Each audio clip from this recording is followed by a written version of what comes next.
Hi, my name's Robert Coulter and welcome to Four Sides of a Coin Questions and Answers. With the release of my new documentary film Four Sides of a Coin coming very soon, I thought it would be a perfect time to answer some of the most commonly asked questions and get to know the film a little better. Two roads are split behind the tree inside the wood. You should take the one that's traveled. Good question. I'd never even made a film before, so yeah, very good question. In 2017, I'd effectively freed myself of any personal attachments. I'd quit my job, sold my apartment, and put myself in a position where I was going to be able to travel for a year. I didn't have lots of money. I had a small amount, but if I travelled on a very tight budget, very tight in fact, about $25 a day, I could last about a year travelling. But whilst I was kind of spending that last bit of money I had on this crazy idea of travelling for 1 year, I didn't want it to just be like a waste of a year, you know. What is that year going to look like? What am I going to do in that year? At the end of that year, when I came home again, or whatever I did next, I didn't want to just come back with only a suntan and that's kind of all I had, you know, to bring back. I wanted to have some value out of that year and to learn some things and to have personal growth and all those kind of things we hope to kind of experience, and maybe sometimes we do, sometimes we don't. When I travel, I often meet some fascinating people and you have these beautiful conversations, some long, some go on for days or weeks or for lifetimes, and other conversations maybe only last just a few seconds, but they stay with you in here and they stay with you here. And forever I replay some of those little nuggets of gold that I've been lucky enough to receive from people from traveling. And my inspiration was, let's make their voices, these people I meet in these conversations I have, let's make their voices carry further than just me, because it kind of felt a bit one-sided that I arrive somewhere, I meet these wonderful people, have this great conversations, learn this great stuff, and off I go, you know, fantastic. But wouldn't it be great to let their voices and their wonderful, wonderful different perspectives and thoughts on life carry further than just me, but over there, and see how far we can make their voices travel and let other people experience those conversations and let other people meet the people that I meet and have these wonderful experiences too. So that was my inspiration for making this film. The film is a documentary film. Effectively, it's a set of interviews edited together based around the theme of 10 questions. The people I interviewed were people I met along my travels, and the 10 questions, I tried to keep them universally relatable so that most people could kind of relate to, you know, their questions and answers and thoughts and perspectives on what was being asked of them. The questions were, what does it take to be successful? What's the most valuable thing in your life? What makes you happy? What makes you sad? Things that hopefully all of us can kind of relate to. And I guess personally, as a bit of a social experiment, I was always interested to discover how similar or different we are. Because when you fly out of London Heathrow Airport and you land in Phnom Penh, Cambodia, and you step outside that airport and there's a sea of tuk-tuks and a cacophony of noise and chaos around you, it really does feel like you just landed on the other side of the world. But at the same time, humans are intrinsically very similar in their wants and needs. We need to put a roof over our heads. We want to feed and clothe and shelter our children and our loved ones. We want to feel inspired, creative, and feel like we're having a good life and that kind of stuff. So I was intrigued to see how different or similar we are and what different perspectives we might learn. I might learn selfishly, but more so that I can share with the people watching this film. So that's what it's about, life.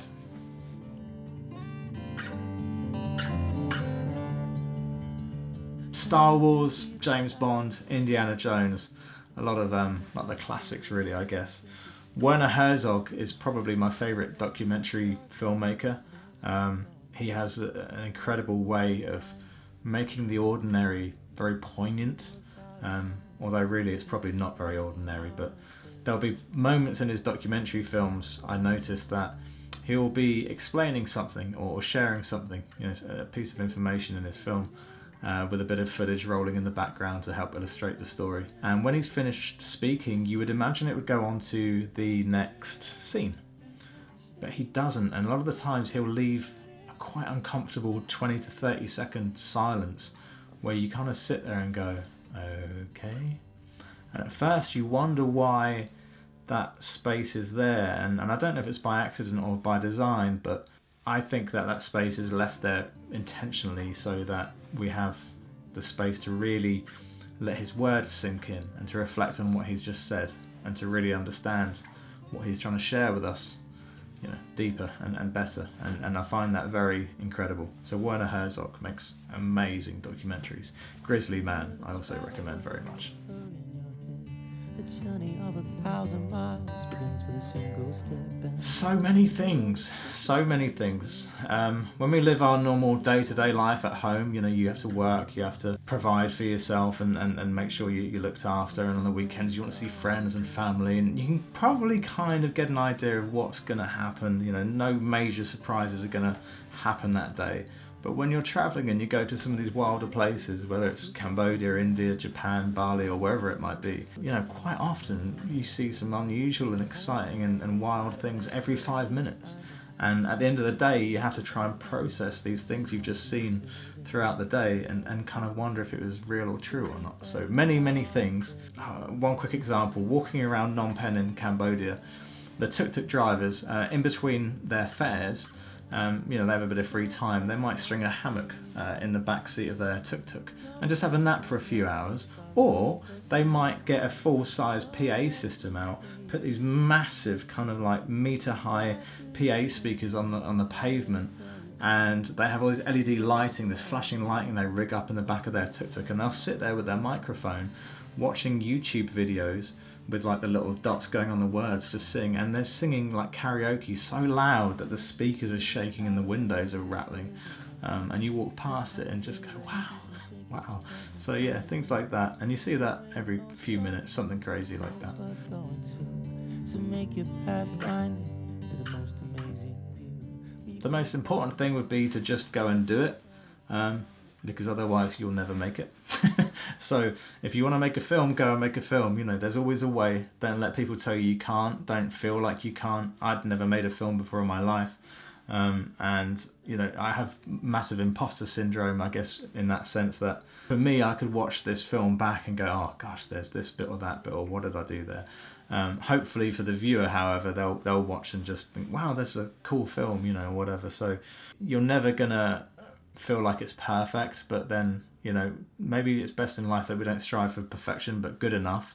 You can aim for it, but at some point you have to go, that's it, that's fine, that's what it is, that's as good as it can be now. If it's got some value to it, and I think that's really key, try and make your film have some value for the viewer, and it doesn't have to be some deep philosophical thing. The reason travel vlogs are so successful on YouTube is because for people living in Norway or in England and it's grey outside and the weather's horrible, it's raining, there's nothing better sometimes than to watch someone running around the jungles of Thailand and having that escapism. And that's fantastic. And in a way, maybe it's just throwaway TV of someone travelling around and backpacking and, whoa, look at me in this jungle. But it's escapism, and that escapism itself has some value. So whether it's like some philosophical documentary, or whether it's like a travel vlog, or maybe a tutorial on filmmaking, or whatever it might be, make sure it has some value to it. Okay, I think that's it. I hope you enjoy the film. I hope you really, more importantly, enjoy meeting the people in the film. This film is not about me, it's about the people in the film and for the people watching the film. I hope you enjoy those conversations that you two can now have together, that I was fortunate to have. Okay, thank you and enjoy. Take care. No pressure, no hate from no society, no reputations. Why do you think that solitary